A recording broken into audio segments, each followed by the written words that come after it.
2022, please raise your hand.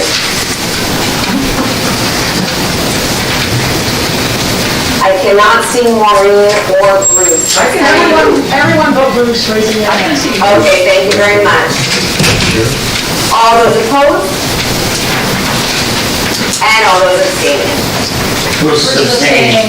Thank you. Thank you very much. I will now hear nominations for Vice Chair of the Board of Education. Matt. I'd like to nominate Alexis. I second. Alexis nominated by Matt, seconded by Nicole. Any other nominations? Any other nominations?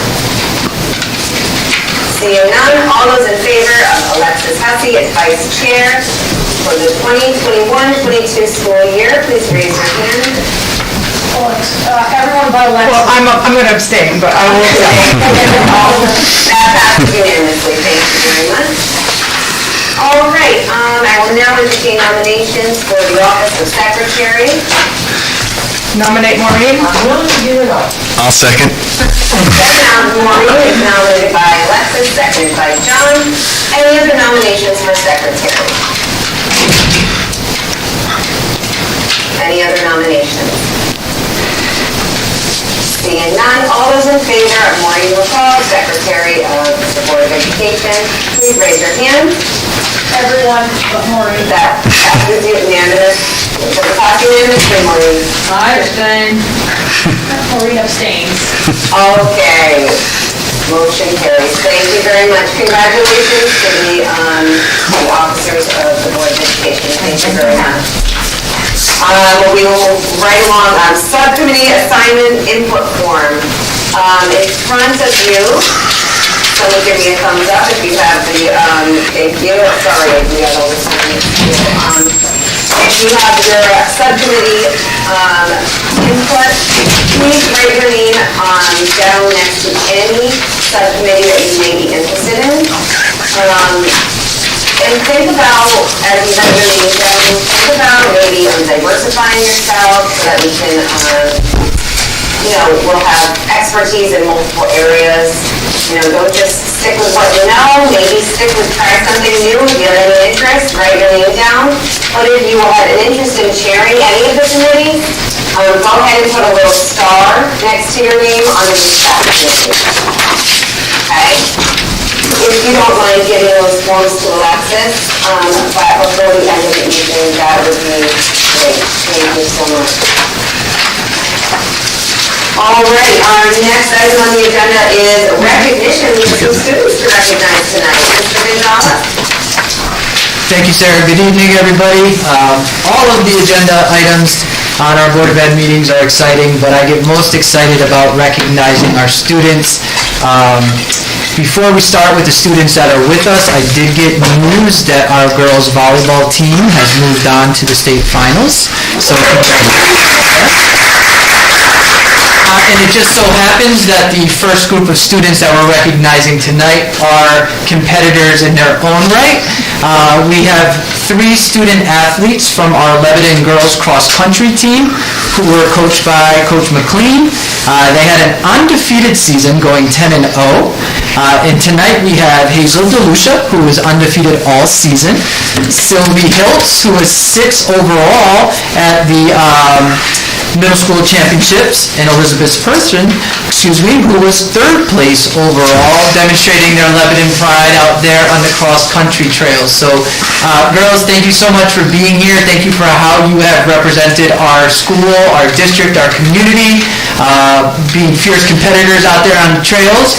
And I know some of you are moving on up to the high school, so we'll look forward to you continuing to do great things up at Lyman. And at the end of this little speech here, if you would not mind taking a picture, if Ms. Keyless Glover can take a picture with your certificate. So thank you so much for being here.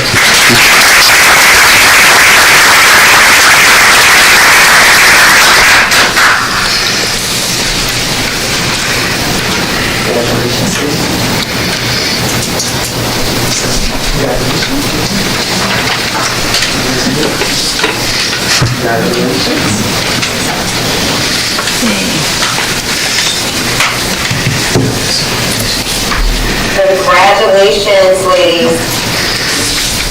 Is that all for student recognition, Mr. Gonzalez? No, I'm sorry, we have one more. This student I do not see as being here, but I would still like to recognize her for being a responsible citizen. So Alison Giglio is a 10th grade student at Lyman who for the past 2 years has been providing a really wonderful service. Last year she went down to the middle school and helped bake cookies, and they donated them to the soup kitchen. And this year she's been volunteering every Wednesday as an assistant teacher for the homework club. So we always love to see when our high school students are being role models and taking care of students at the middle and elementary school, and I think Allison has done just that. So I wanted to appreciate her in front of the board and in front of the community, and we will make sure she gets her certificate and a picture for her efforts.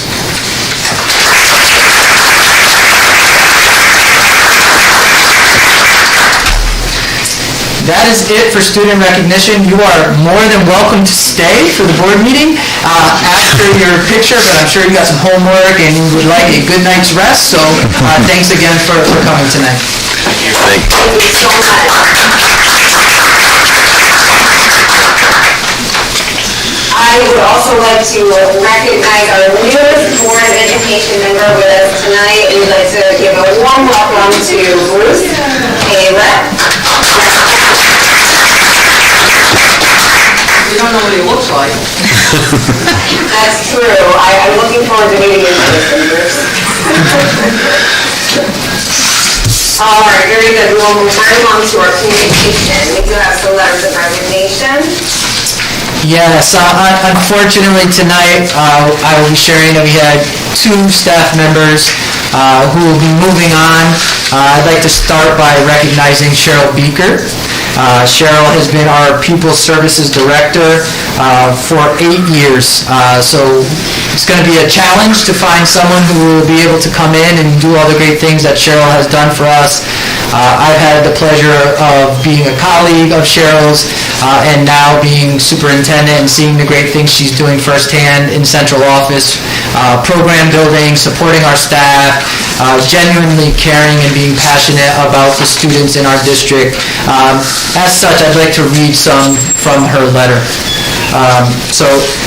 During the 8 years that I've served as Director of People Services, I have worked alongside the most talented, dedicated professionals that I've ever known in the field of public education.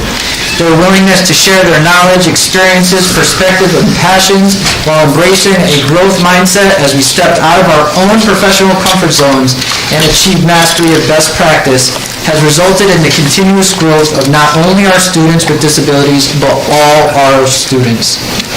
Sheryl is honored to have been an educational leader in Lebanon and is extremely proud of the work the district teams have accomplished together. She wanted to extend her thanks and gratitude to all stakeholders in the Lebanon school community for the experiences and opportunities that she's been afforded, and she feels the district is truly a place where teachers love to teach, students love to learn, and that will always be the district's greatest achievement. We wish Sheryl nothing but the best. Her last day will be Friday, November 19th.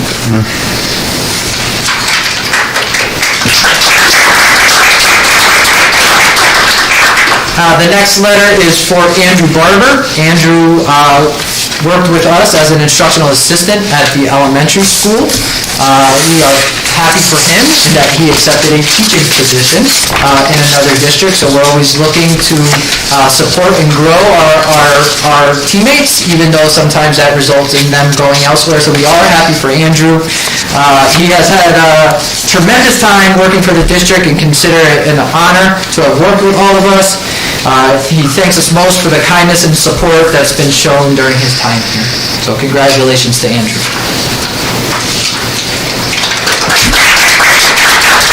The last communication is from Mark Morello. Mark is a teacher in our social studies department and is also our girls soccer coach.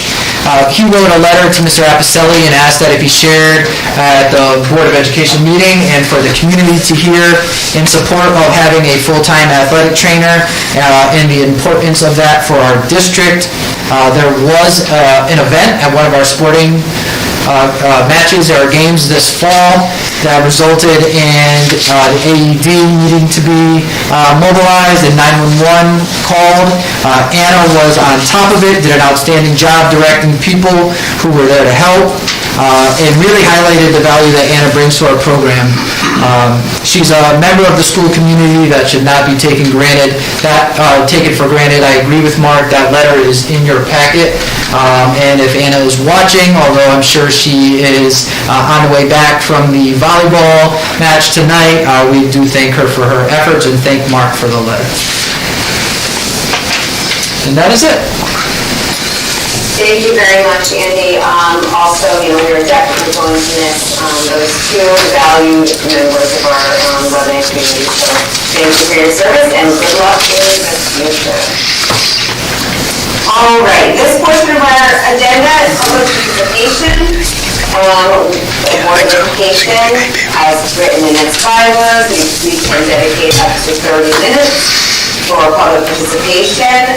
Each member of the public who wishes to speak will have 2 minutes to speak. If we just ask that they come up to the microphone, state their name and address, turn the microphone on, and go ahead and participate. And I'm going to ask Alexis to help me facilitate this part. Thank you. Do we have any members of the public who would like to speak tonight? Come on up.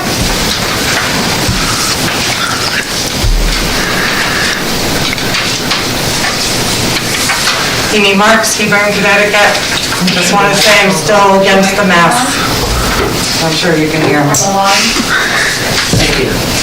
And I'm here to say I'm still against the mask, and I'll keep coming. And I understand, Mr. Gonzalez, that you have a Wednesday coffee thing, which I just found out about. Can you tell me more about that? Sure. So every Wednesday there is a coffee and chat opportunity that I host at the middle school in the central office. That is an opportunity for any community member to come in and just have general conversation that we might not get the opportunity to have it back and forth here at the board meeting. And that's at 8:30? Okay, and until what, 9 or until it ends? Yeah. Okay. Yep. Thank you. You're welcome. Thank you, Amy. Is there anybody else who would like to speak tonight?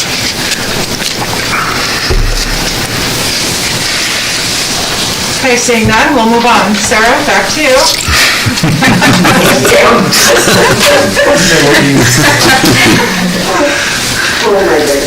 Okay, we will move right along to our consent agenda.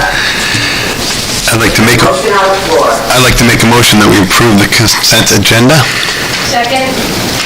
Motion by Joan to approve the consent agenda, seconded by Nicole. Any discussion? I have a question.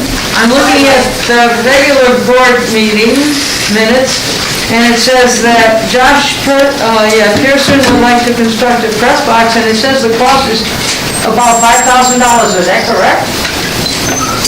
That is correct. Only $5,000? Just for a press box. It'll be on Okay. top of the dugout. Thank Yep. you. I was curious. I thought it ought to be a little bit more than that, and maybe we missed it. Hopefully a little less. We'll see. Thank you. Any further discussion? Seeing none, all those in favor of approving the consent agenda, please raise your hands.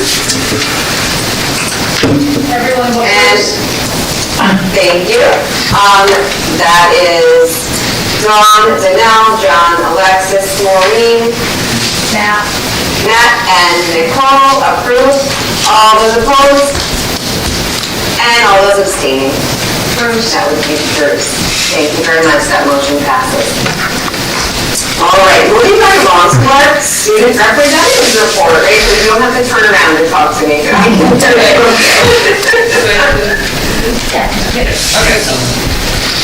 So I was able to meet with the elementary schoolers online this time, and I talked to them about what they're excited about at school, and some of the things that they said was goodies with grandparents. not 100% sure, but I think that they just got together with their grandparents, basically in a school setting, and they really enjoyed it. So they also liked dressing up for Halloween. They were excited about Crazy Hair Day and Hat Day. The book fair was really exciting. One kid was super excited about multiplication tables. And the Veterans Day assembly, even though it was online, went well. Also, they are learning how to code with robots in STEM and technology, which I thought was pretty cool.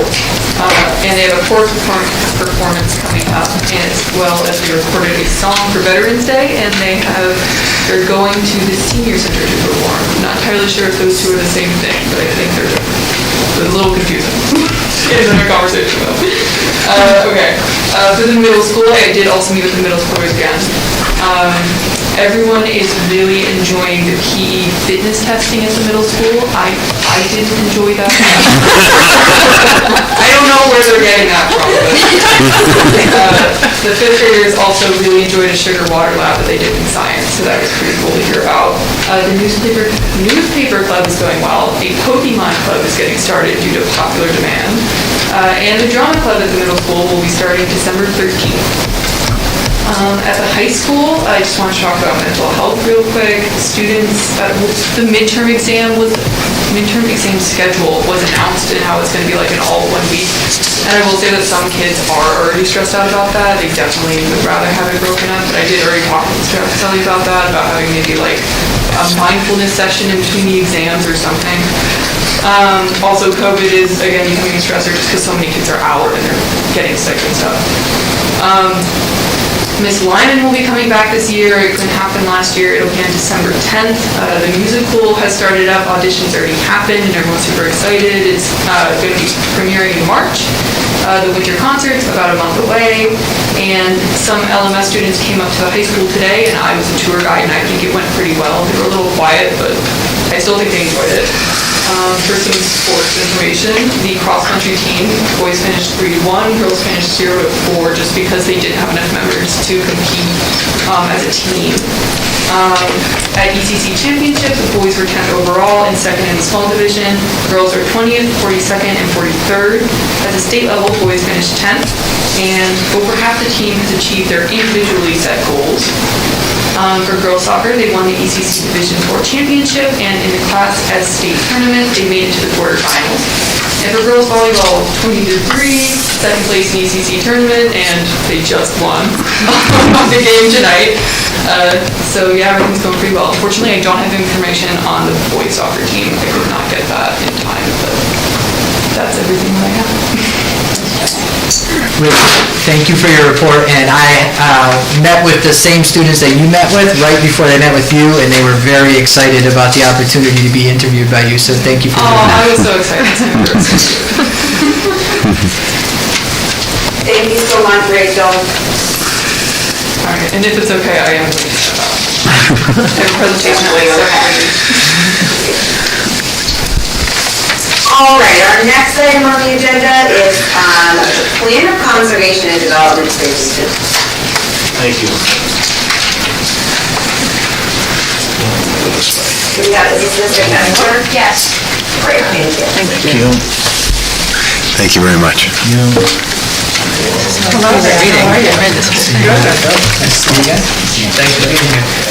Don't I have one? I have one.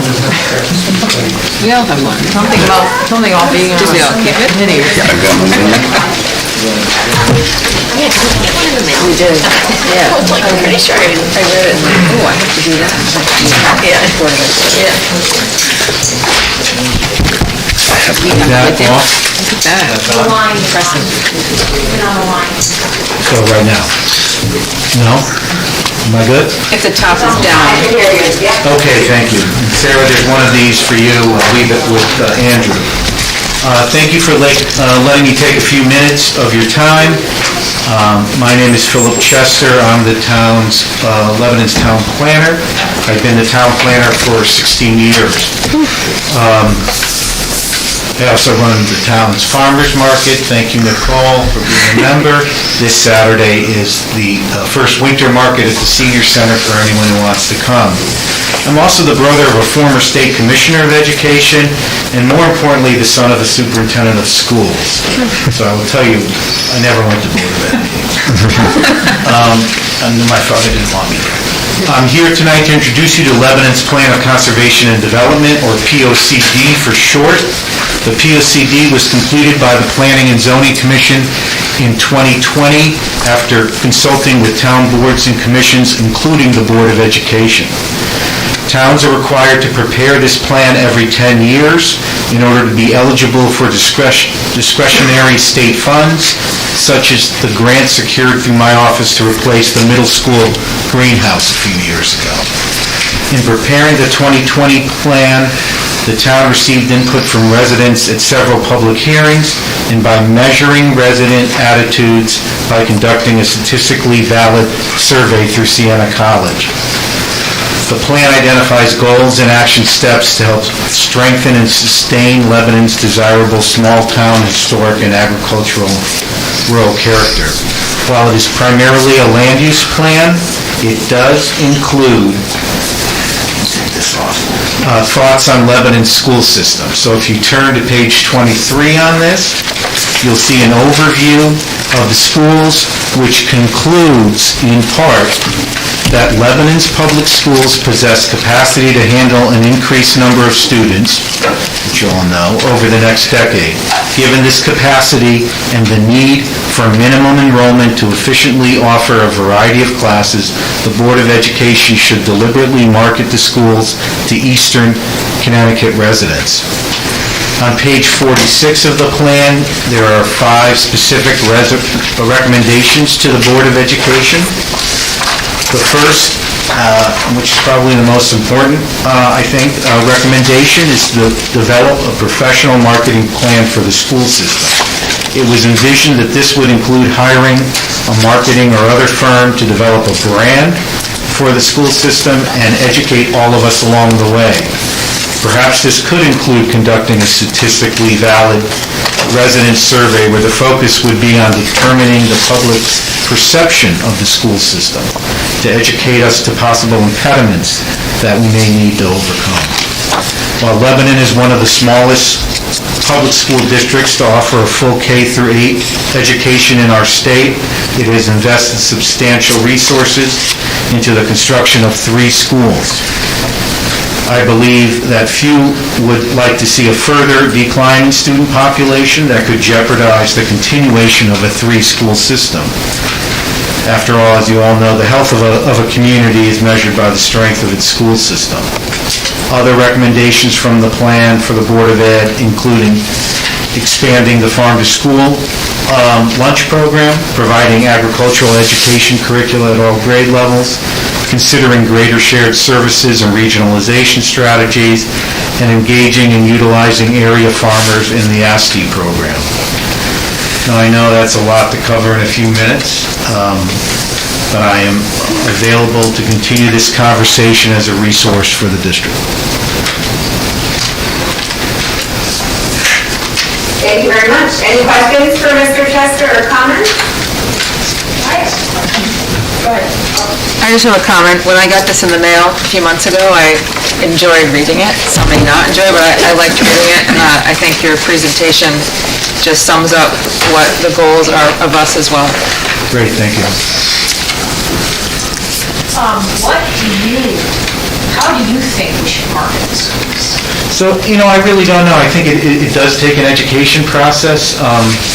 So we did, 10 years ago, when we did the 2010 plan, we hired UConn Center for Survey Research to do, again, a statistically valid plan. That means that, and the same thing this last time, that over 300 households had to be contacted by their cell phone, and that was one, in 2010, that was 1 in 7 households. And we took those ideas. I don't know. I know that that schools are the health of a community. I just don't know enough about what, I'll tell you, I sit in an office in Town Hall for a long time now, and occasionally someone walks in and they say to me, they may be on a board or commission, I'm going to send my student to Lyman or I'm not. And I lately have said, why? And those are interesting conversations, but I don't think they're quantified as to what people are really thinking out there. And it may prove that you're doing everything right. But it also may prove that there's more that can be done, and I don't understand social media and all that, but in that regard, to market. And given the, how we invest in our school systems, it would be a very small dollar amount, I think, to find out. But that's just my opinion.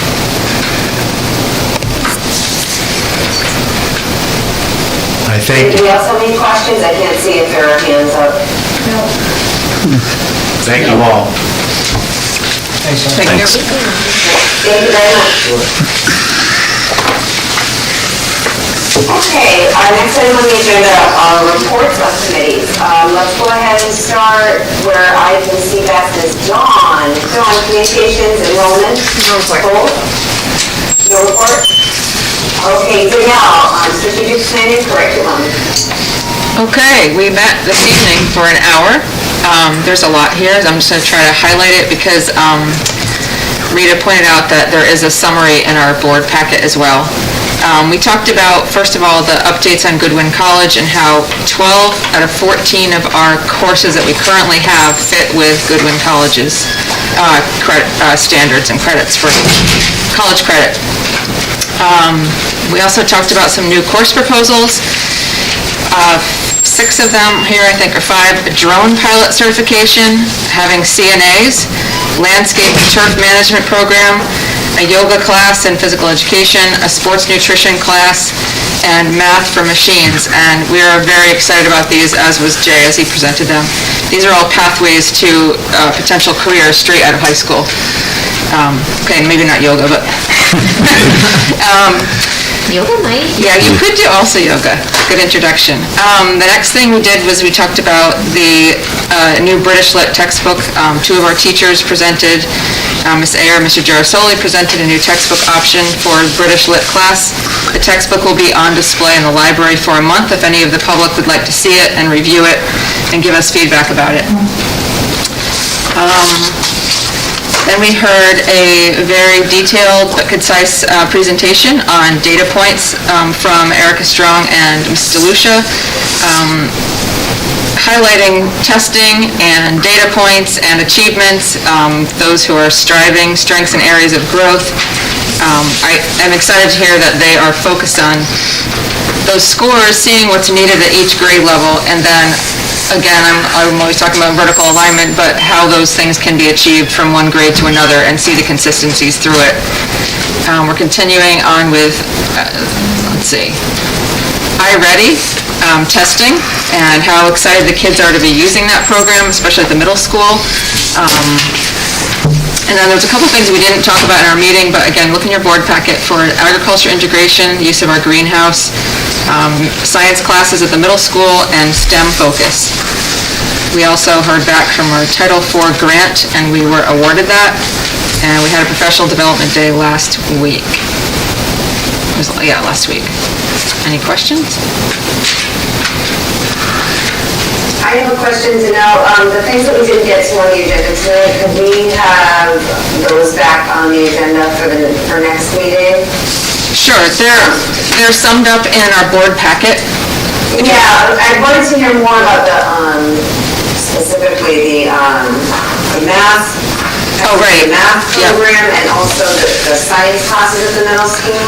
Okay, yeah, I skipped that because we did it out of order. Math programming updates and LA work, school visits. A bunch of our teachers visited Griswold, I believe it was, and Salem schools, and took a look at their math and language arts curriculums. And we also discussed the readers' workshops and Fidelity. Is it Fidelity a program? No, it's Fidelity to the program. Okay. So we can add that to the agenda next time. Thank you. Any other questions for Danelle? Okay, superintendent evaluation is done.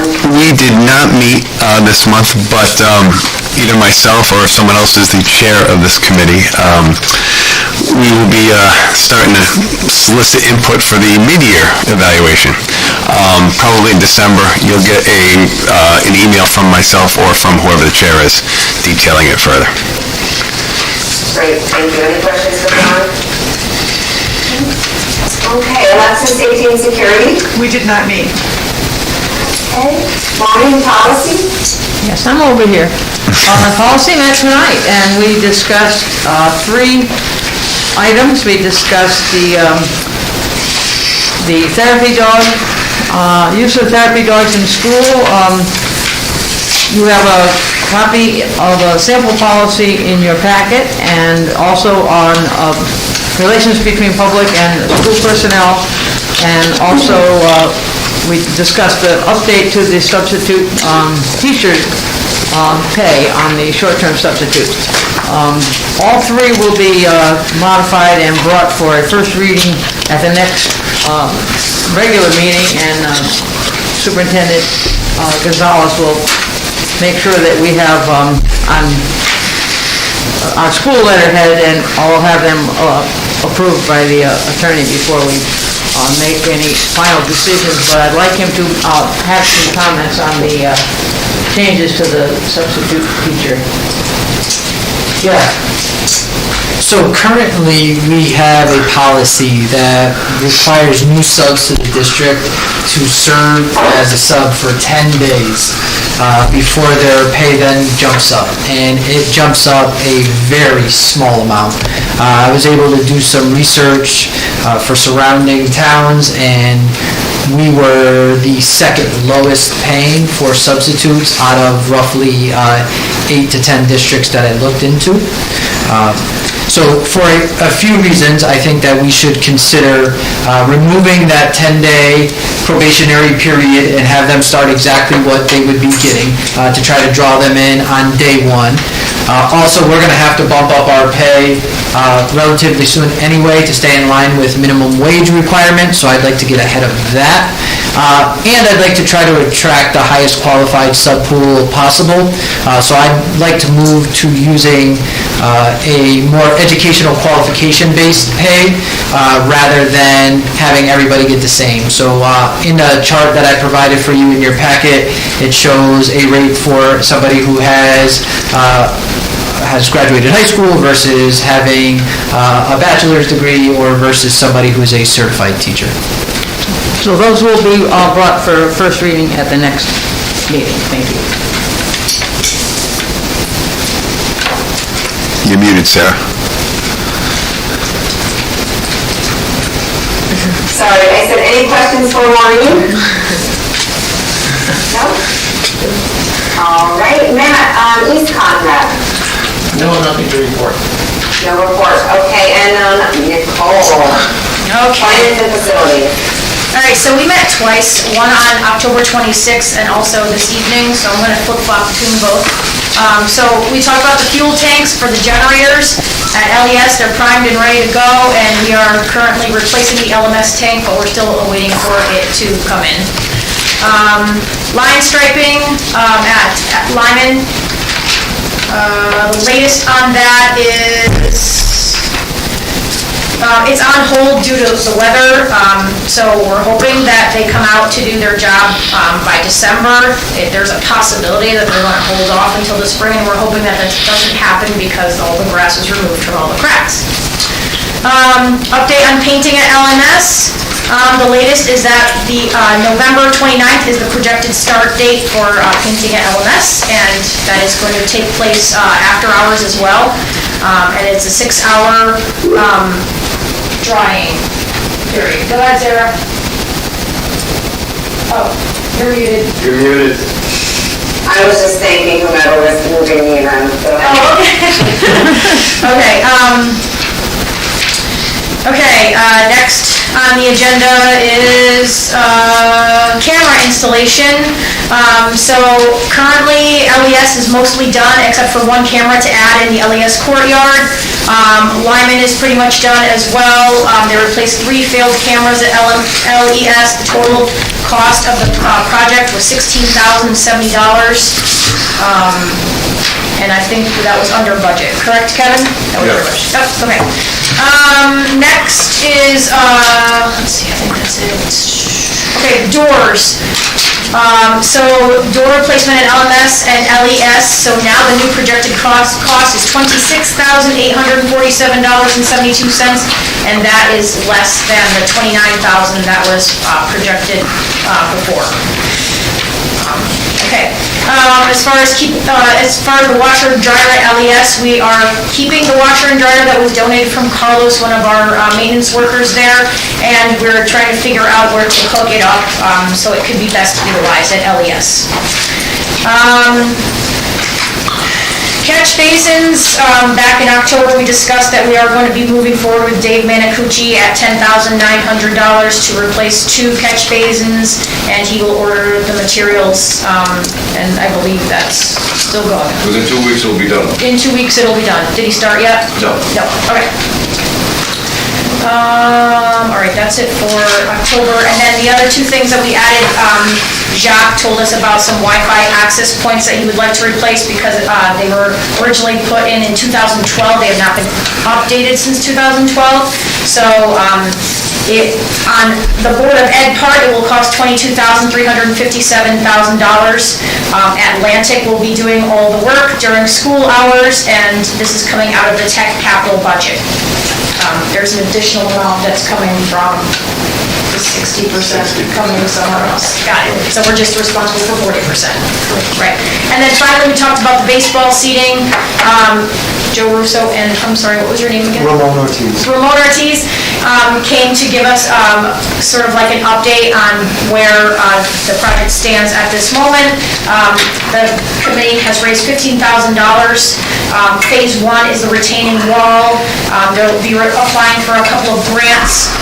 They're asking Board of Ed if they would like to input some money. That is something we were going to discuss later. And they are ready to go at ASAP with approval of funding, and it could be, the April season could be filled with bleachers if it goes their way. That's it. And Just a quick update, the fuel generator tank at the elementary school has been painted. great. That's done. Okay, and we're still waiting for the one at LMS. Okay, that's it. Sarah? Great, thank you, Nicole. Any questions for Nicole? That was a lot. Thank you very much. And thank you, Kevin. All right, moving right along to the administrator's report. So tonight, Mr. Laskarzuski is not able to attend, and Jay and Sam were out making a presentation to Parish Hill, so they're driving back. So you won't have any opportunity for follow-up questions tonight, but I'm sure if you had any questions and you wanted to shoot them an email or something, they'll get right back to you. We do have Rita and Jess here, if they'd like to update or add anything to their reports, or if you had any questions from what you see in the packet.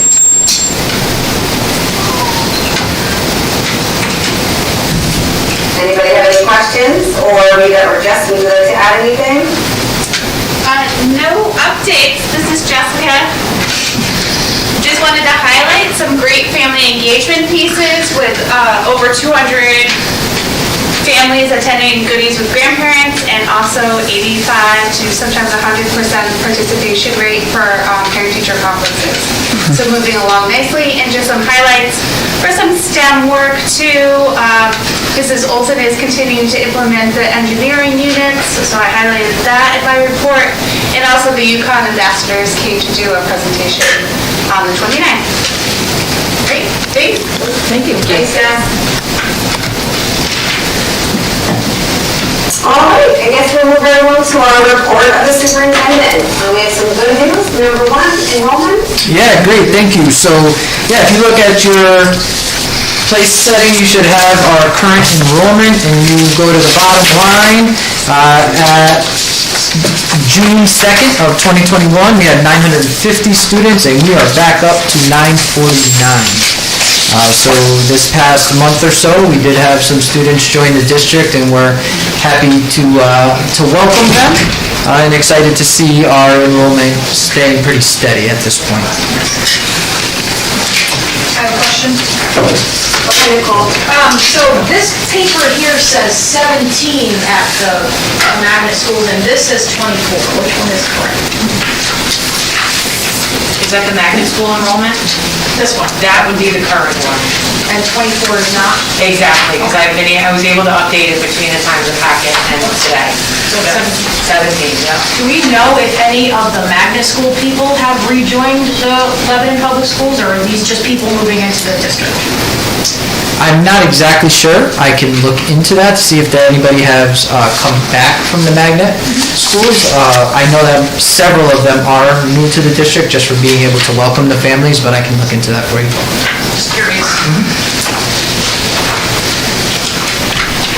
Great. That'll bring us to the MedSec enrollment report.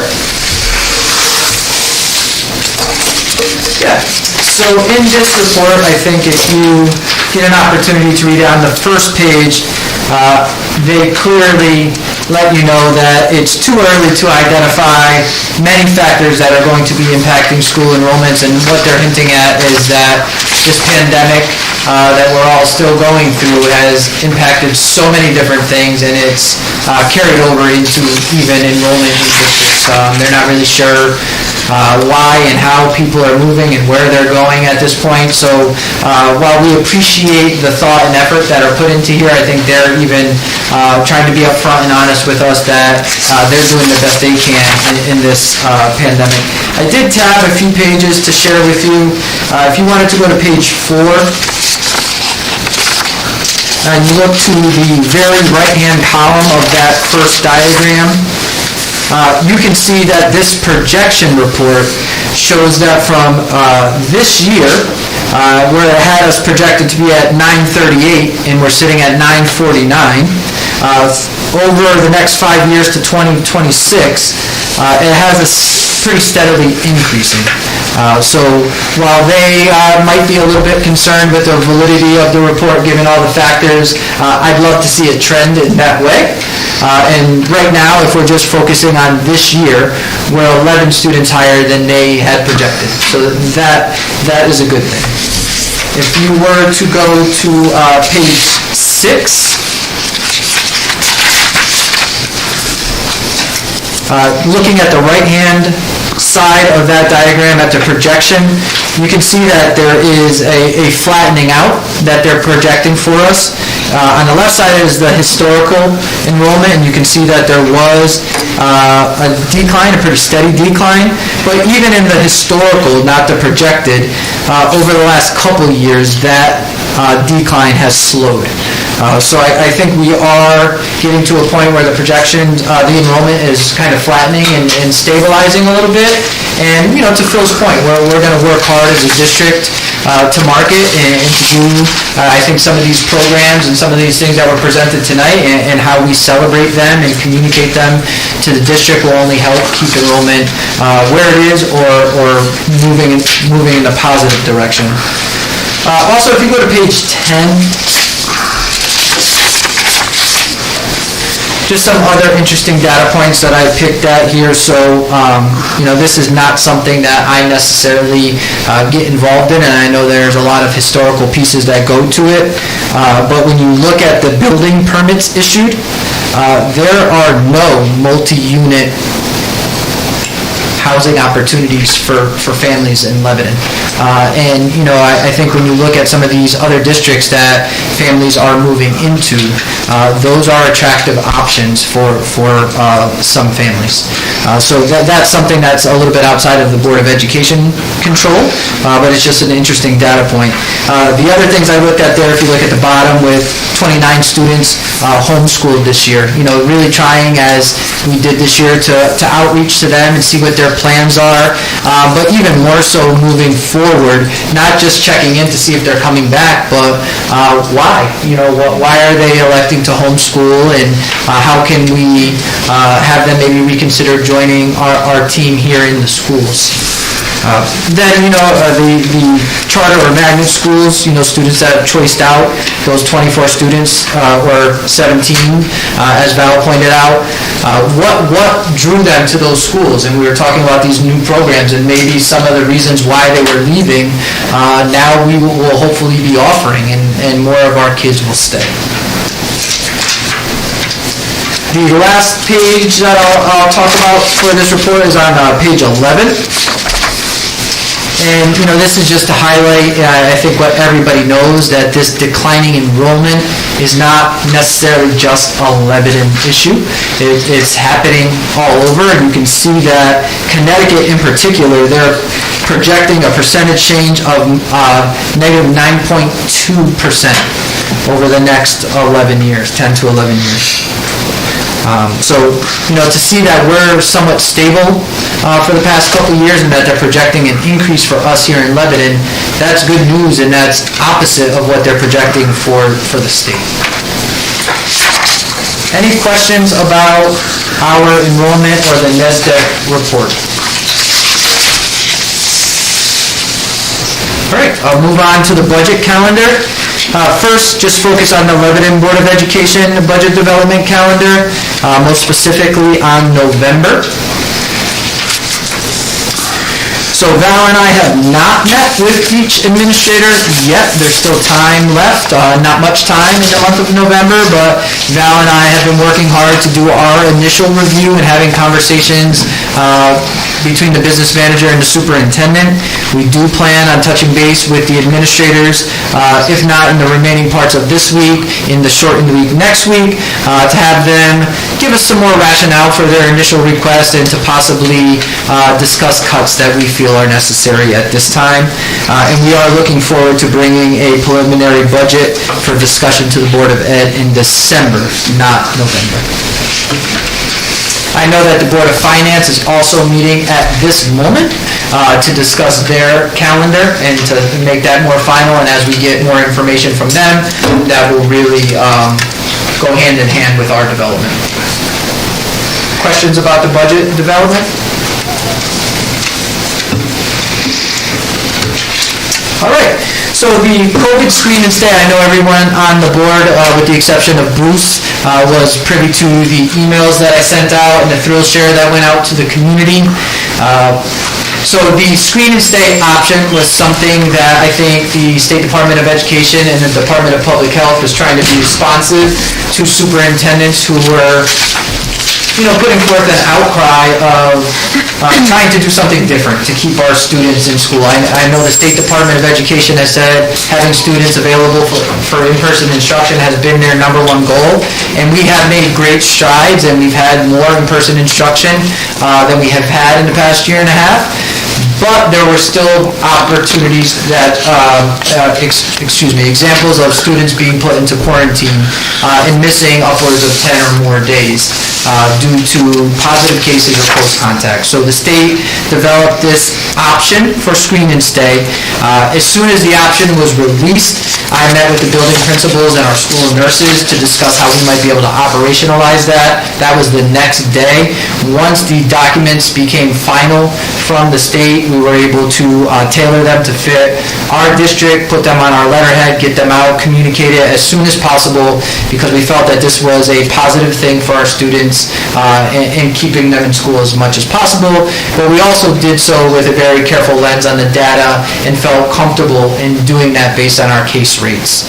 I know that Rachel did mention in her student rep report that students are feeling stressed by the number of kids who are out.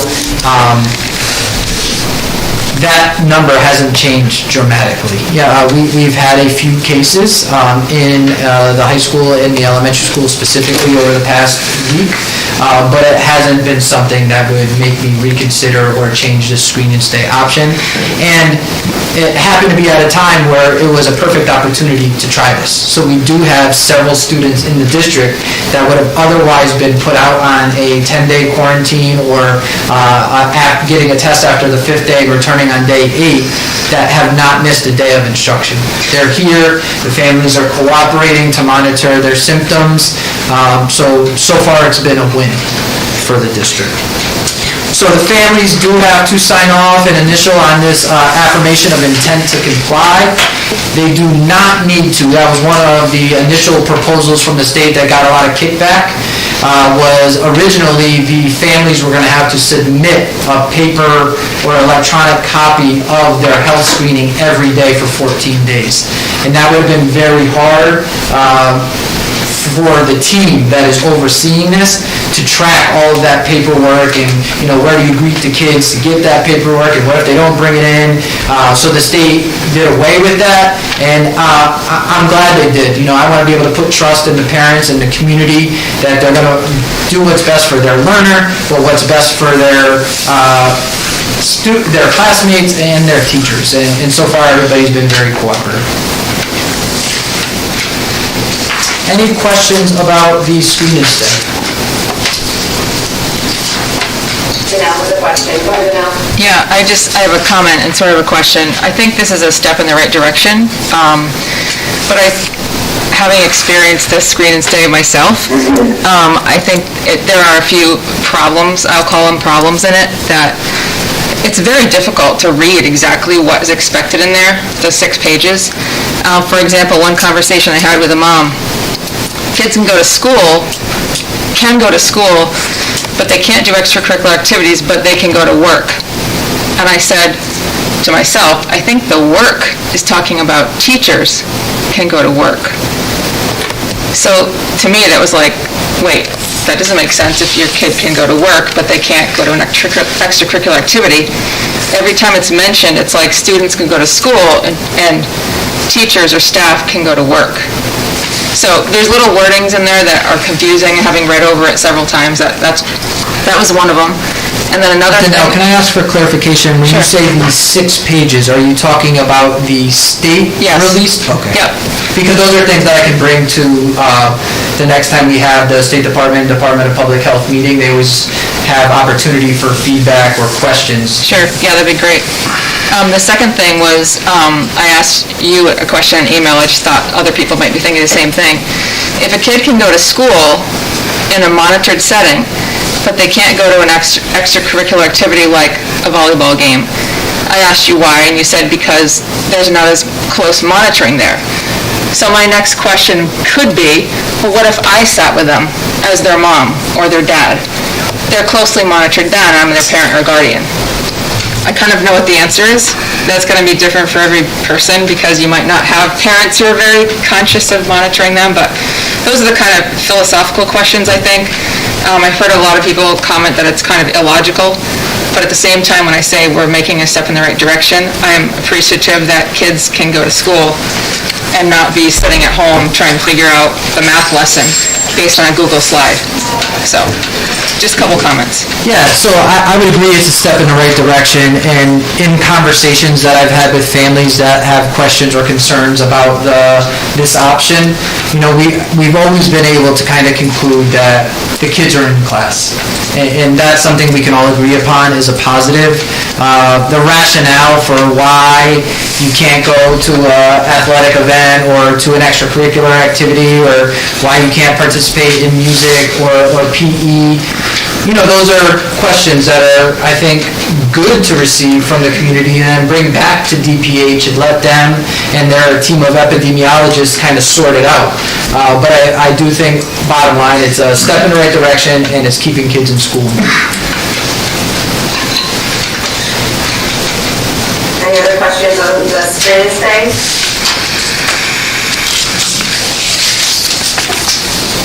The last... We have our facilities tracking list. Yes, the last thing I get to report on tonight is a celebration of the efforts of Val in her business manager role. Just hearing some of the conversations that take place at the board meetings regarding projects that may have been approved already and where they are in terms of the status and how much was the amount that was approved. She put together this great chart which outlines all of the things in the capital, what the starting balance was, what our remaining balance was, also touches into non-lapsing. So you can look through those columns and have a much better idea of exactly where we stand with all of these projects. Val will have an opportunity, obviously, when giving her finance report, if you wanted to ask her questions, but I just wanted to celebrate her efforts and highlight this new tracking sheet that we have. We did have a little joke today. We're going to work on increasing font and maybe make this a 2-pager, maybe even on 11 by 17 paper, but it does have a lot of great information on it.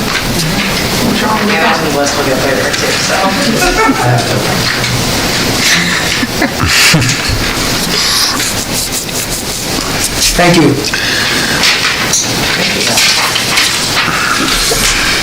Thank you, Andy. Any questions on the facility tracking report? I have one question. So the first line that says LES air conditioning, which room was that in? Oh, that's just the electrical upgrade for Electrical LES air upgrade, conditioning, yeah. correct? Yes. Yes, so the way it reads, it's like first column, initial request when it came in, if it was approved or not by the board, so kind of status of the project. Particularly, this first one was district-wide. The status of the project is in progress, so like, keep in mind, you kind of want to see an in-progress report with approval of the board, right? Like, those things will kind of always coincide. Yep. It was at the time priority number 1 on the capital request, so this kind of came off of the request that Kevin sent out in the beginning of the year for the budget.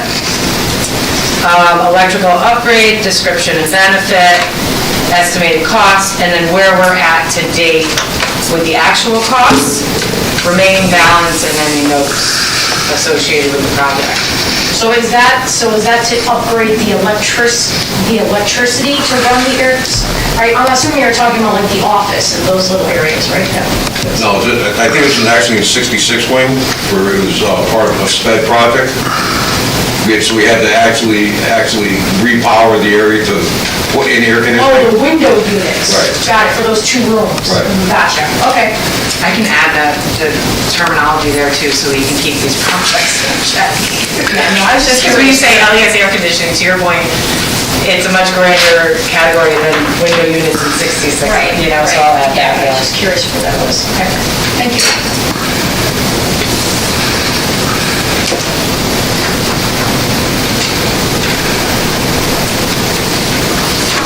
Sorry, I feel like I can get lost in a document for a while.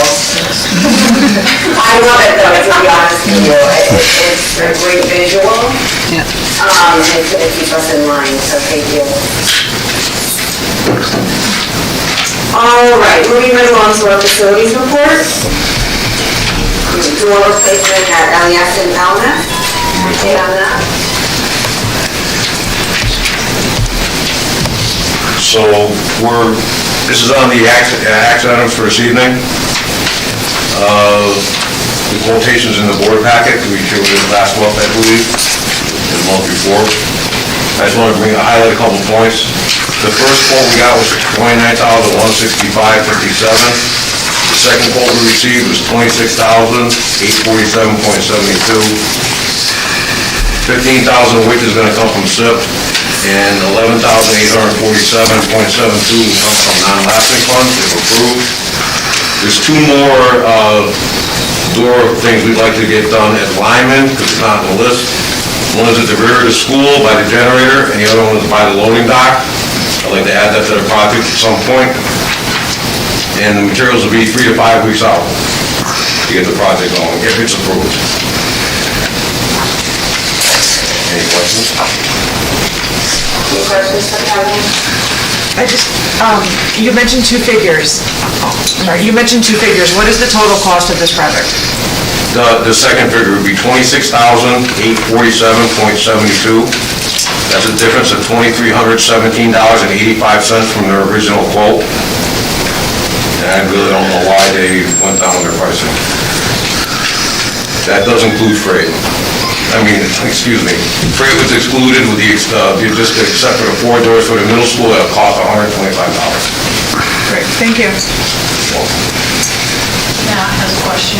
So, we added 2 doors, why weren't they originally accounted for? Why are they being added? They didn't come to me and said that they needed them when I canvassed the schools. So this is gonna be I believe it's the math exit downstairs next to the generator. They go off for math breaks out of that door, and it's a good fit to have a box sensor on that door. They prop it open right now. The other one by the cafeteria, the kitchen area, it's a battery device. They're not replacing the door, they're putting a sensor. A prox reader, right, exactly. Electric strike and a prox reader. Thank you, I misunderstood Yes. what you were referring to. So it'll be less expensive than a door replacement, correct? So we're talking like a couple $100? No, a couple thousand. They're still expensive. The prox readers and the electrics are very expensive. So we're actually gonna spend about $29,000, right? Probably all told, Okay, correct. so now we're back to 29, okay. So tonight, when we approve this, you're looking to approve the other part, not the last two things that you're adding in that you don't have number for. Correct. So you're gonna come back to that with us Correct. later. That'd be correct.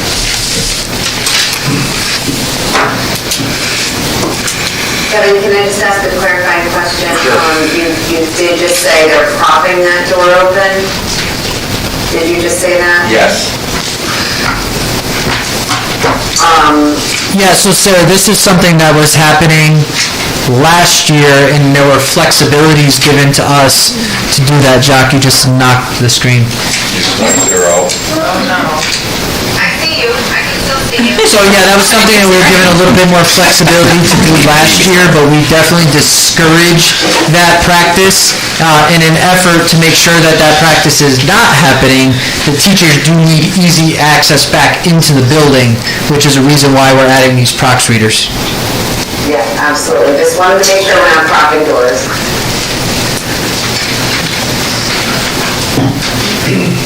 Thank you. Thanks, Kevin. Thank you. All right, moving right along to the technology report, emergency connectivity fund.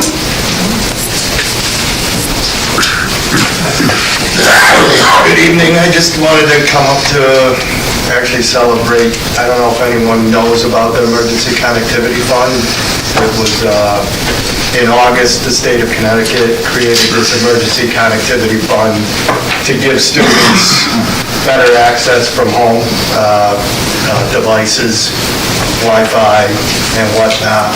And if you recall, we had ordered 300 Chromebooks. I was told that it was not going to be to supplement your one-to-one Chromebook program, but those Chromebooks were actually replacing Chromebooks that were being outdated. They were actually going to be outdated for end of update, what they call Chromebook, which is very similar to an iPhone, and it won't update anymore. So the end of update was September of 2021.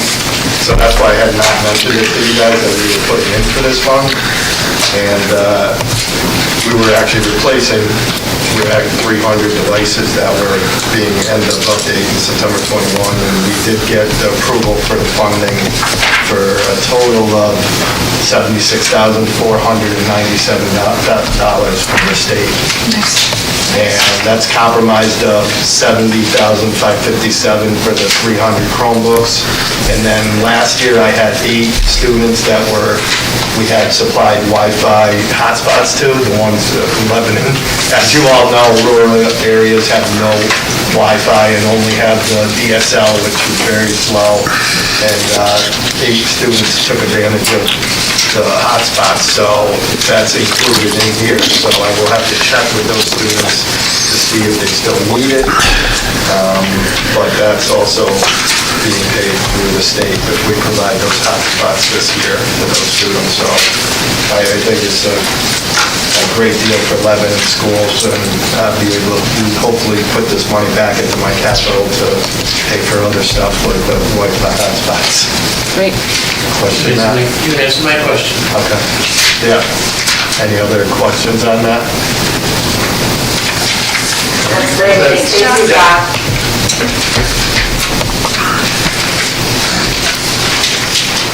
All right, finance report, 21-22. Hey, everybody. Is this on or off? Line, put it on the line. Okay, it's on the line. There we go, thank you. It's a 1 and a 0. 1 is on, 0 is off. I do better with the line thing, thank you. All right, perfect. Hello, everybody. Here are the financials for October. Personally, looking through, I don't see any major, deviance from anything in comparison from last year. We're really looking at only the second year kind of operational school. but I certainly can ask any questions about the financial report or the facilities tracking report, if anybody has any. Sure. Anybody has questions? Yeah, I just have a quick question.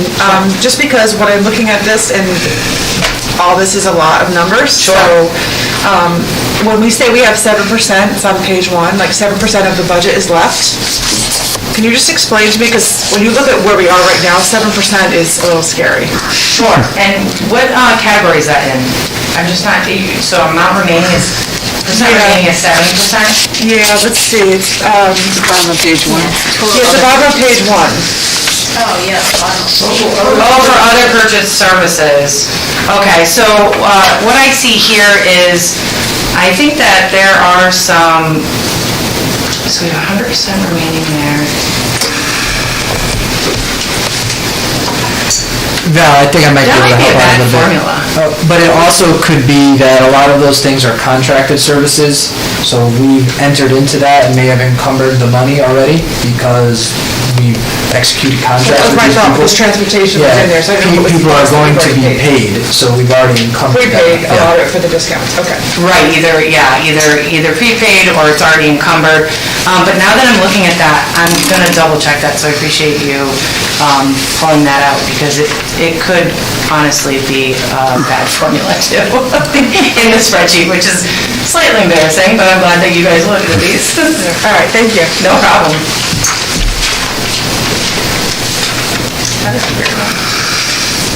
Val, could you do me a favor, just so that the board doesn't feel that we wait till the next meeting to update? So if you do find out that it's a bad formula, just share that with me and I can communicate to the board. Sure, definitely. I'll let you know tomorrow. I'm gonna check on it.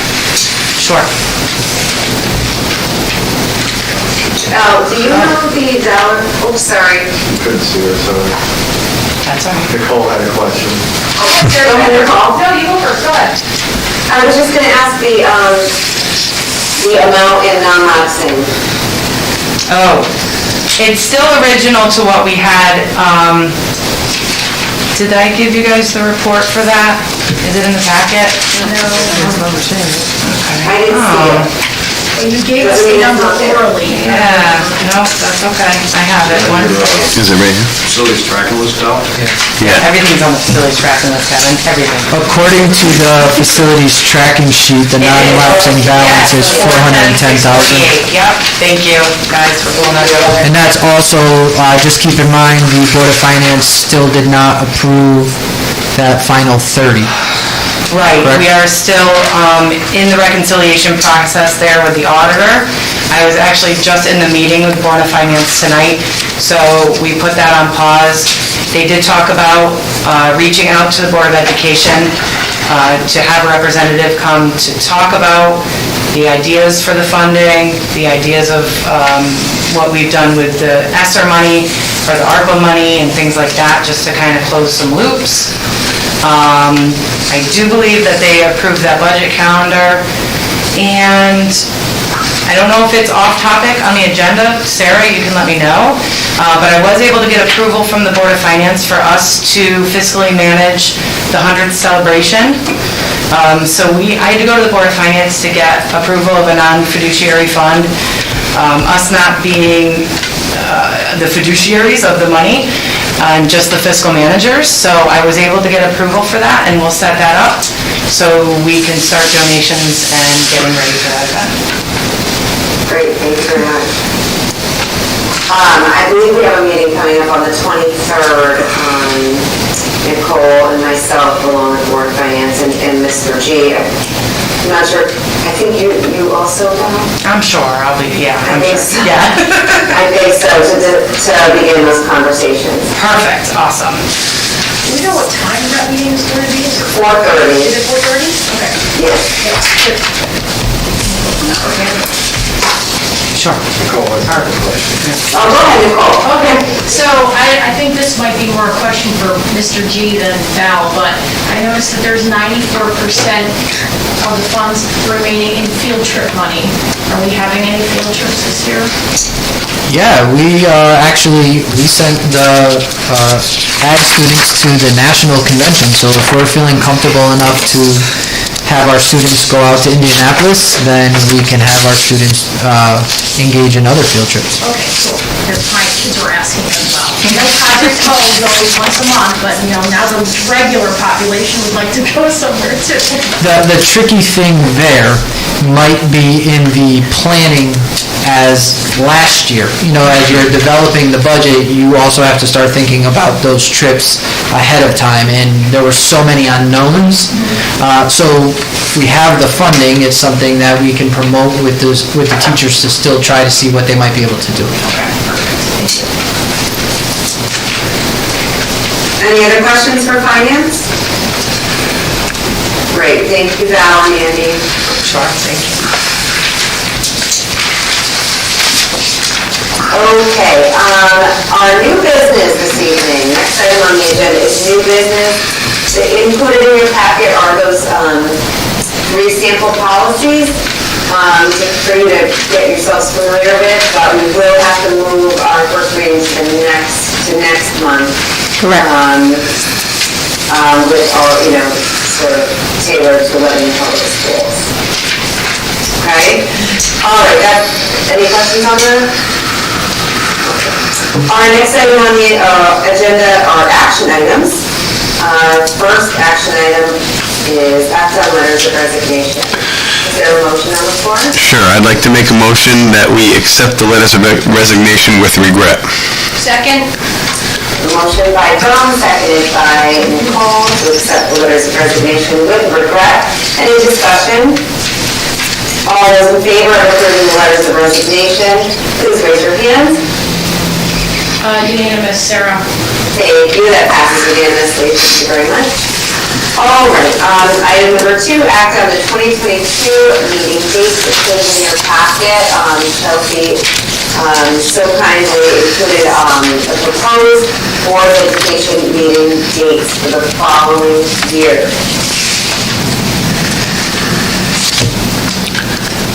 This one scrolls to the correct page. Okay, that is page 83. Did we cross-check to make sure that the April 12th meeting is not part of the April vacation? This coming year it is not, correct, Andy? I believe that we did. Correct, I was looking at the proposal for next year's, but this year falls in the 3rd week of April. That will be different, possibly for next year. That's right, yes. May I make a comment? Yeah, go ahead. I cross-checked them all on my next year's calendar, and believe it or not, my next year's calendar says November 8th is Election Day. I always thought it was the first Tuesday, but my calendars, 2 of my calendars that came in the mail say November 8th is Election Day. Yeah, that makes sense. So we might have to It change is Election Day. I don't know that we are affected next year. Board of Ed's not, but I think it's reps.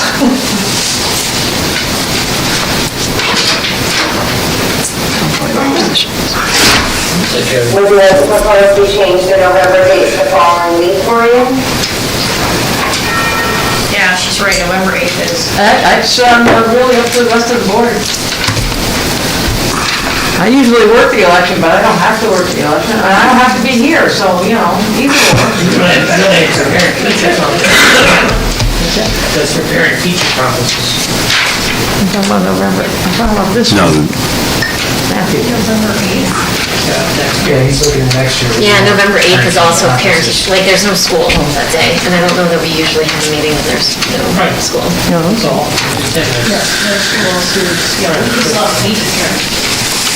I don't think there's any harm in pushing that, the November meeting date back a week, Yeah. if that's the general consensus. Yeah, that sounds good. Okay, so with the exception of the November meeting, moving the November meeting to, if my math is correct, the 15th? Correct. Okay, with that one adjustment, is there a motion on the floor? So moved. Quick question. Second. No, I didn't motion. I have a question. I have a question. At this point, June 14th is the last day of school. Granted, it most likely won't be, but I don't know, I can't remember when graduations usually happen or things like that. Well, we haven't set graduation, do we? I don't know, I'm fairly certain that June 14th will be the last day of school. Same, But we can set the graduation date, later on towards the end of the year. We can always move our June meeting if we had to. We could also. I'm ready to so move if there's no more questions. Okay, what are you so moving, Maureen? That we adopt the schedule as listed except for the November 8th move to November 15th. Second. Motion by Maureen, seconded by Nicole. Any further discussion? All those in favor of the Board of Education dates as proposed with the one adjustment to November 15th, 2022, please raise your hand. Unanimous. That passes unanimously. Thank you very much. Next item on the agenda, act on the 2022-23 school calendar. This was also included in your packet. Mr. Gonzalez, is there anything you'd like to add? Yes, thank you, Sarah. So just a few things I'd like to point out.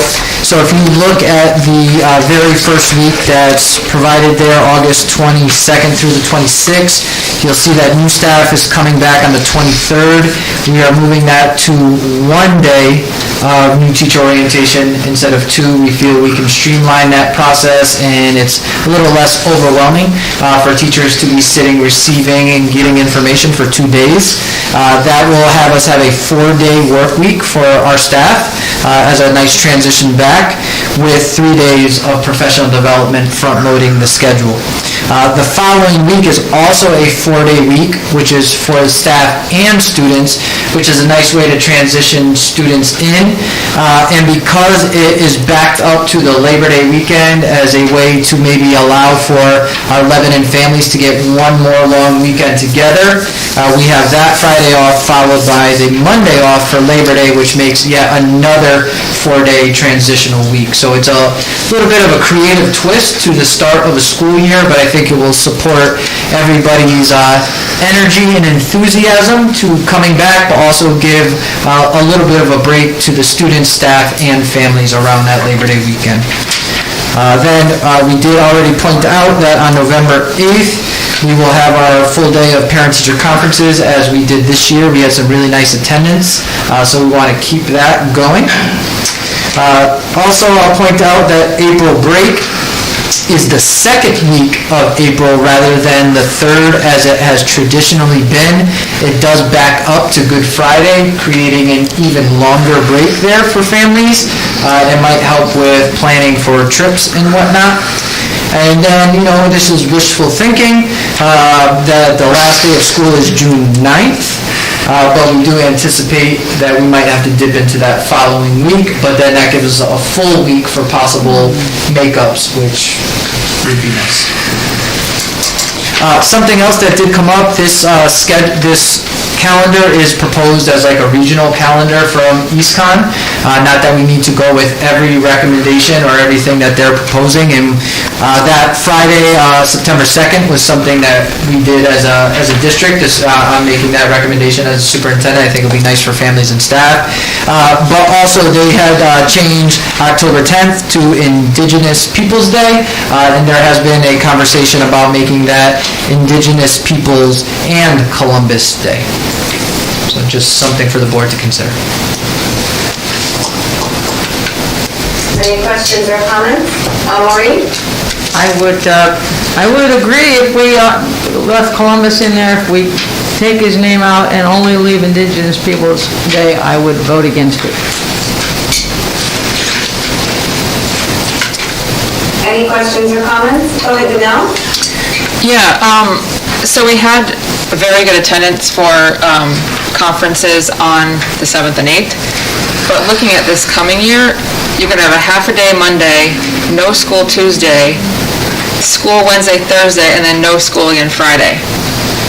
To me, I feel like if I was a parent who took my kids out just for fun, I probably wouldn't show up that week, because there's only 2 days of school, really. So because of the holiday, Veterans Day, it's just a very short week, and as a teacher, I imagine you probably can't get started on a whole lot of things either, because of what's going on. They don't call it No School November for, Yeah, point taken, that month is choppy regardless, and there's really not a better place if you start looking into December, where you might want to do it, and then that's a long time out to not be meeting with your teacher in a more structured format. You know, if the board has suggestions or thoughts, it was very much the same way this year. Because we had the half day, we had the day off, and we still celebrated Veterans Day. And was it the same week? Yeah. Well, Didn't election notice day it. was on an opposite week of Veterans Day, so next year it falls on the same week, so that's where the problem is, because those two, we can't change those 2 days. Right, election day was the They're second. federal holidays. I guess, just brainstorming with the board, if you know, if you think it would be better to move that conferences, off of, I don't know, I think then we're having election day with kids in school and conferences on another day. I think that's the reason why we went to the conferences on election day. I just remember thinking, and again, I don't take my kids out because it's a half day, but I don't know, what was attendance like on Monday? Normal? Conferences were well attended, but did people make it a 4-day weekend? I can look into that. It would be an unexcused absence. I mean, parents do have the ability to choose when their kid comes and just have to deal with how the absence is coded. Yeah, I think it's just because Veterans Day is in the same week, it looks Yeah. really choppy, and that week might appear to be like, why are we even going this week? Just an observation. But the plus side is that you have 2 full weeks in November of education, whereas this year we only had 1, Plus. which is this week, the only full week.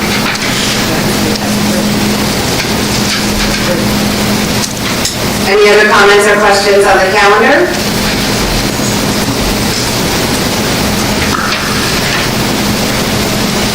Okay, is there a motion on the floor?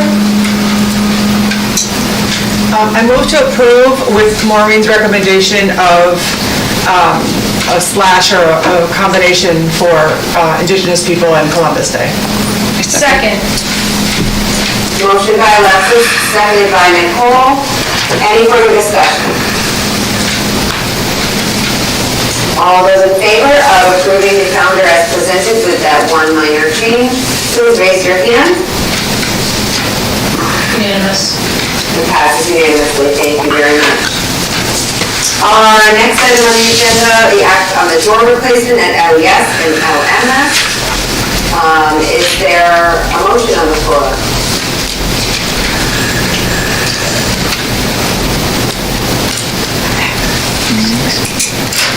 Motion to act to approve the door replacement at LES and LMS. In the amount? Yeah, give mine. In the amount of, $26,847.72. thank you, Maureen, $26,847.72. I'll second. Thank you. Motion by Nicole, seconded by John. Any discussion? All those in favor of approving the door replacement project in the amount of $26,847.72, please raise your hand. Everyone but Bruce? Okay, that is John, Danelle, John, Alexis, Maureen, Matt, Nicole, and Sarah. All those opposed? And all those abstaining.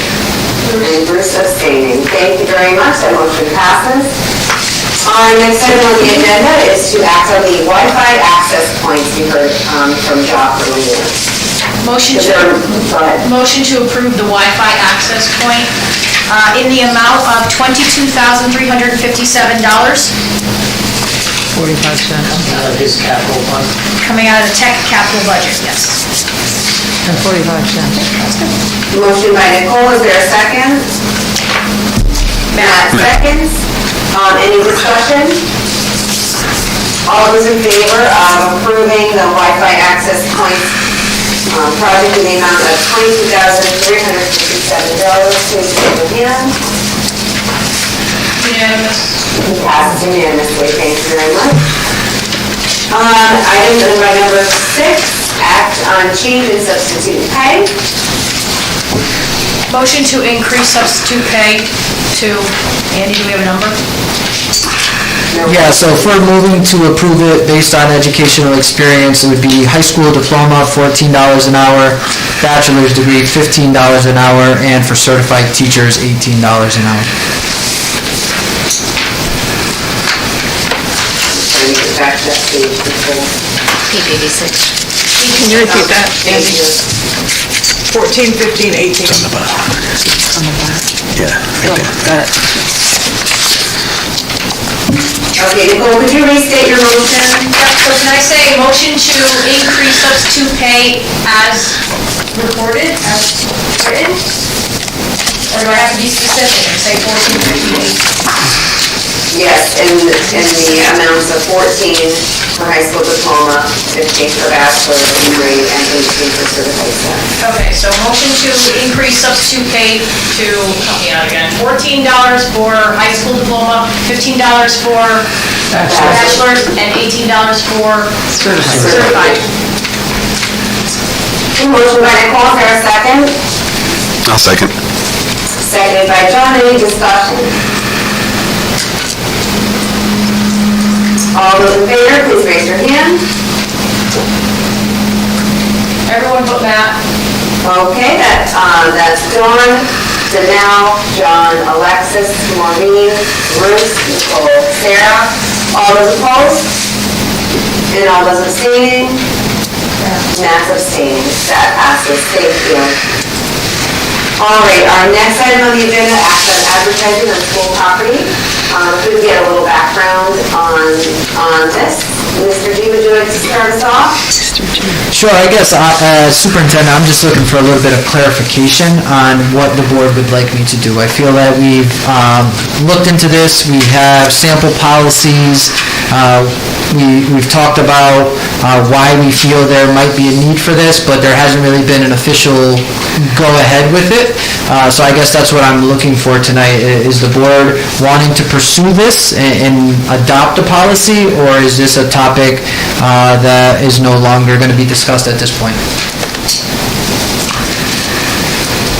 So I think what we need to figure out is who is interested in us pursuing advertisement on school property. As a board, are we interested in moving forward? And we need to give Andy clear guidance on this. Go ahead. And I guess just as a point of clarification, not school property, school athletic fields. Because we weren't looking to have this everywhere, like on school buildings and all different areas. I thought we were pretty much focused to the advertising being on the athletic fields. I guess that's another point of clarification. Anybody have any questions or comments on that? No. I am advocating that we pursue it. I know the landscape of Lebanon does not have lots of billboards and decorations, and there's all kinds of ordinances about things. So if we were to pursue a policy such as this, it would benefit groups that are trying to sell and get donations of big amounts. You can promise a sponsor banner or something. But I do think that our policy should have limitations to it, such as the length of time the banners stay up, the size of the banners, and where they're going to be hung. Because I don't think this should be something that's, it's not going to be permanent, for sure. You can't have like Coca-Cola on a scoreboard or something, but you can have temporary advertisements up. Andy has his hand Go up. ahead, Andy. So something I would like to propose to Danelle's point, that this would be like a yearly thing. You know, they get the sign and it would stay up for the year. You know, I don't want the facilities team or our athletic department feeling like they have to take it up, take it down, change it out every season. It would be something that would stay up for the year. I do think it should be a uniform size, color, font.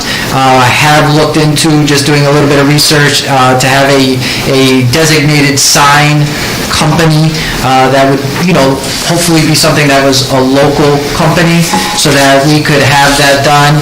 That company would need a rough estimate of the amount of signs we look to get, just so that they could be equipped and prepared to create those signs. But I do think, to Danelle's point, we would want to have some nice parameters on size, color, font, all of those things so that it does look uniform. Matt? So, one of the concerns I have is, you know, if you have a sign that's up for a full year, you put it up in September, let's say, and it goes through the winter and it gets all beat up or it gets destroyed because of the bad weather or snow and ice or whatever causes the sign to be destroyed, who's going to be responsible for replacing the sign, and how many times are we going to, you know, because theoretically, you could replace this, you know, say, well, I have my sign up there, I want to replace it, it gets replaced, and a week later it gets destroyed again. You know, those are some of my concerns, that, you know, the sign, the cost of keeping the sign up to the individual could become expensive due to unforeseen circumstances of a school. Yeah, I think those are things that could be outlined in the policy regarding replacement, whose responsibility that is. We definitely could include that in the policy. Alexis? So I think what you're looking for is, you're looking for a vote as to whether we're in favor of you going back, getting a policy, and bringing us back information after you've done your research. Yes? Yes. So if that's the case, then I'm in favor of our superintendent going out and getting information and bringing back a policy for us to look over and review and first reading and go through the entire process. That's just my opinion. Second. I'm not sure what the motion was. The motion is to direct our superintendent to go forth with research on presenting a, I guess, advertising policy to the board. Okay. On school athletic property, On outside, athletic fields. outside. Sure. Not inside, outside the building. Okay. It's the research part of it. We're not approving a policy, we're just basically authorizing him that we're interested to move forward to bring something back to the board for us to review. Back to the policy committee. Back to the policy committee, even better, thank you. Got Sarah? No. I'm concerned about what the recording secretary is writing down. And, are you good? Yeah. I'm good. She's good. Okay. Are we clear on the motion? Yes. Are there any questions about the motion, what we're voting? No.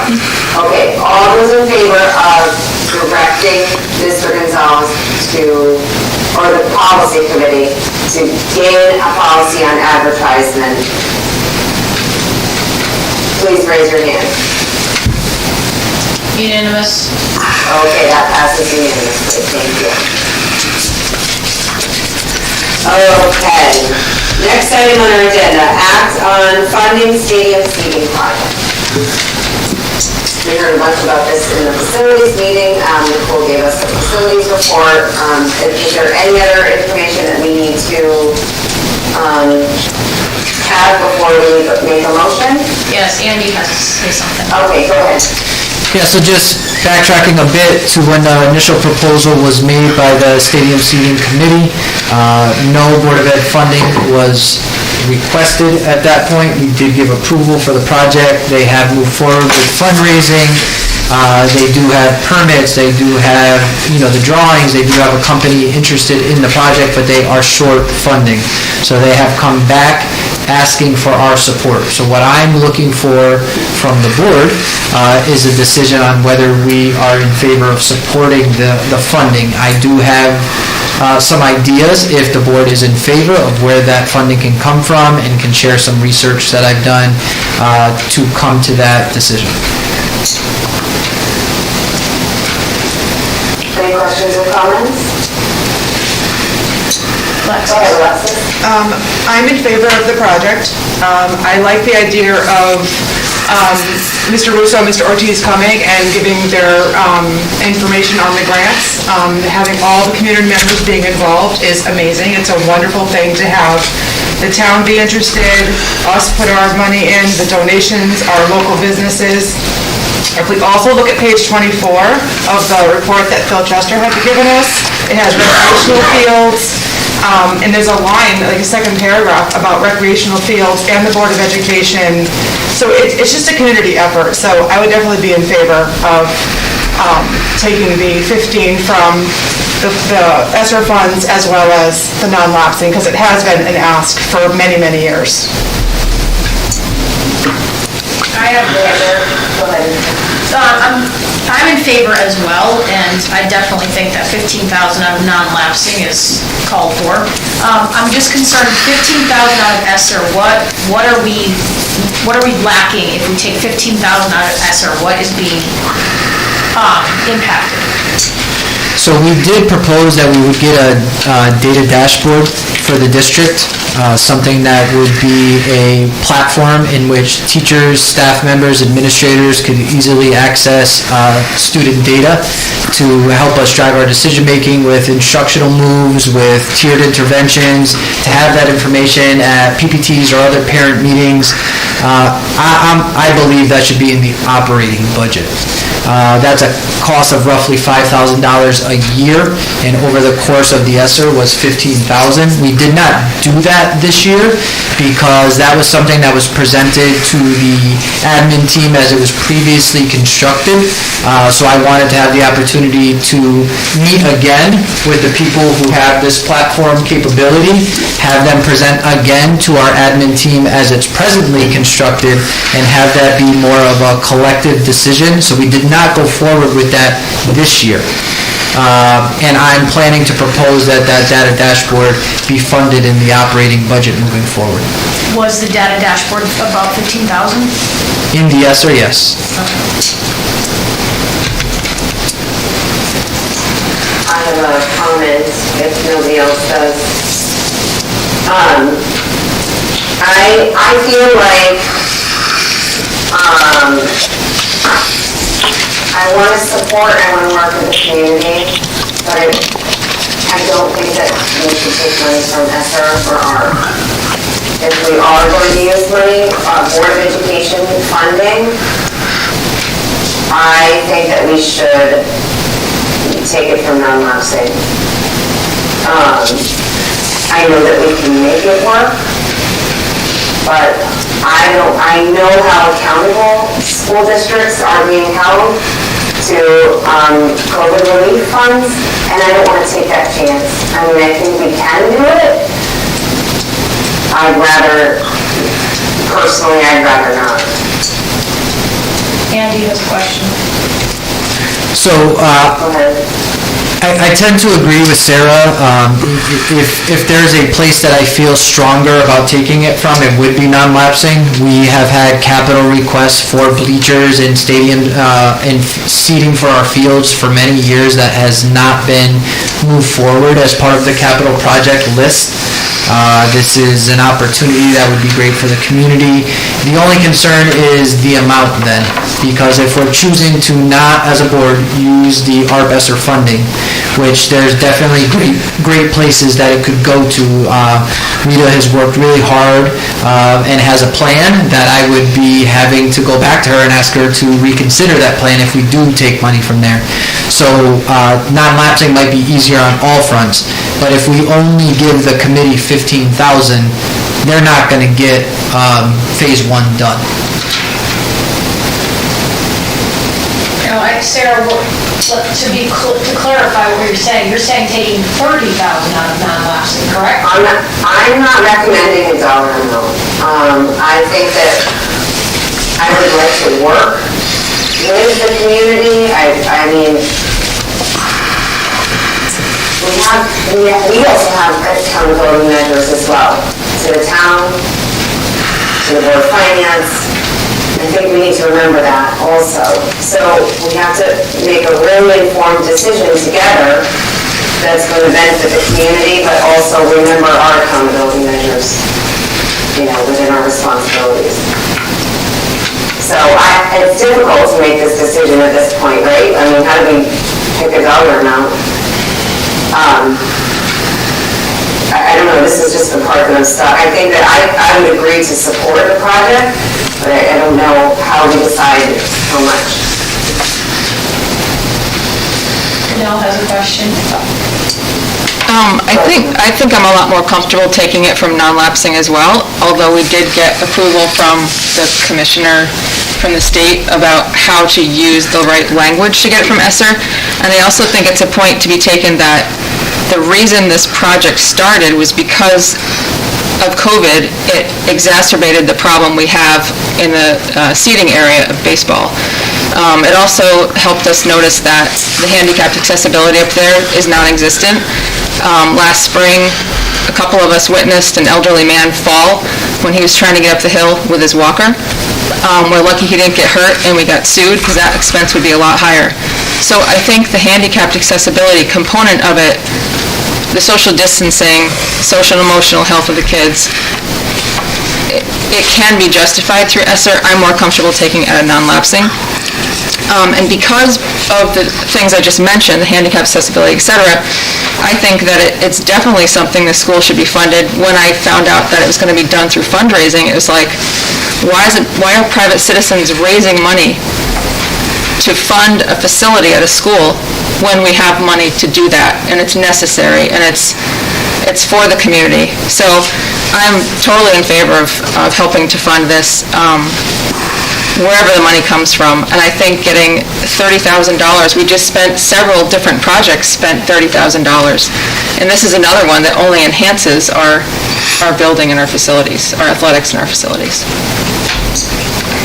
I do agree with that, Janelle. I just want to be mindful of the projects that we're about to ask the Board of Finance to support, including the ventilation system for, and the asbestos removal and the roof at Lyman. We have some heavy projects coming up that we just have to be mindful of. We're about to ask for money from them, just to kind of be aware. Matt? I think, as pointed out, that we want to get more students to come to the school, and as pointed out in the past, over 90% of the students participate in some kind of sports activity, and I think to enhance the baseball area to an area where people can be proud to come to and be good for people to sit at and watch a game, is going to make it so maybe you got three or four or five more students that decide, gee, I'm going to go to Lyman, they got a decent baseball program, and I want to go there because they've got a decent facility. I'm not saying we're going to have a top-notch facility, but it's going to be decent, and it's going to be far better than it is today. And I think wherever the money comes from, I think we need to spend it.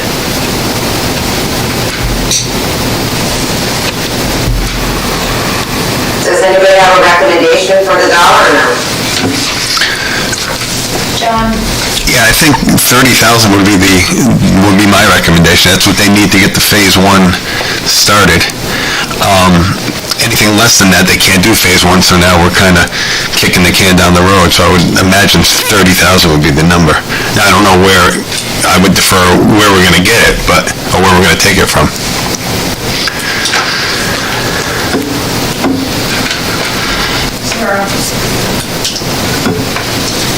Go ahead.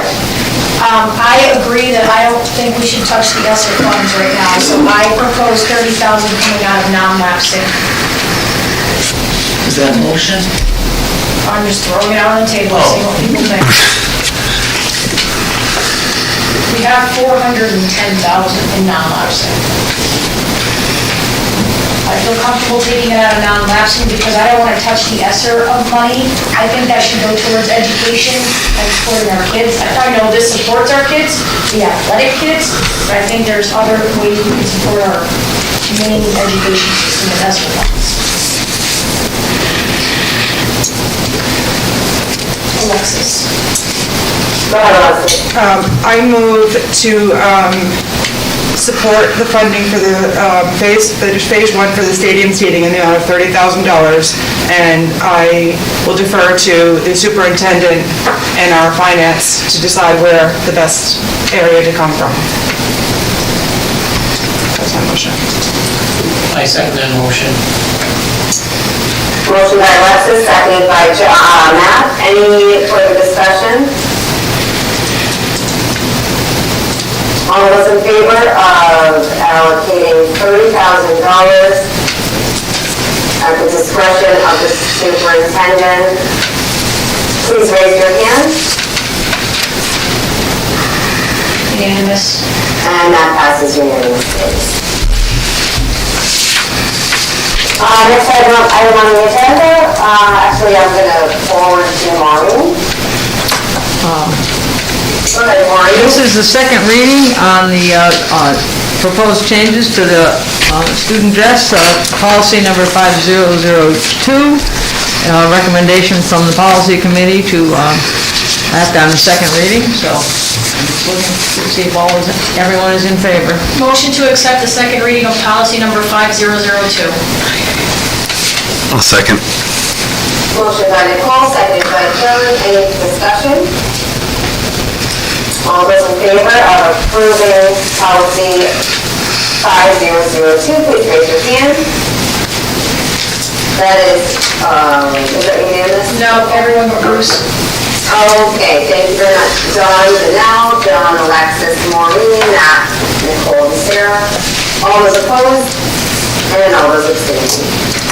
Bruce. And Bruce is abstaining. Thank you very much. That motion passes.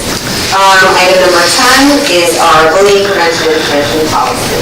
Motion to accept the second reading of policy number 5014. Thank you. Second. Motion by Nicole, seconded by John. Any discussion? All those in favor of approving policy 5014, please raise your hand. Everyone but Bruce. Okay, I'm not going to read that. All those opposed and all those abstaining. Thank you, Bruce. Thank you. Motion passes. Action item number 11, waive grading and calculation of grade in PTA. Already pointed out there. Motion to approve the second reading of policy number 6001. Second. Motion by Nicole, seconded by John. Any discussion? All those in favor of approving policy 6001, please raise your hand. All those opposed? And all those abstaining. Bruce. And Bruce will abstain. Go ahead, Andy. Sarah and Brett, I'm sorry to possibly add something here. Mr. Apicelli did point out that there's no action item for the course proposals. Is that typically something that the board approves? The course proposals? Yes. Yes, we do need to approve those, yes. Would that be at the next meeting? Too late to put them to the next meeting? Let's see. I'm only asking because there was other paperwork that was going to be able to be seen by people that weren't here at the committee, or Rita had some other documentation, that's all. Okay, Mr. Gonzalez, is there a reason it has to be approved tonight, or no? No, I just think everybody's excited about the possibilities and ready to get going on the work. We can hold off until the next meeting, just wanted to make sure it got to that meeting at least. Okay, very good. We'll make sure it's on the next agenda. Thank you.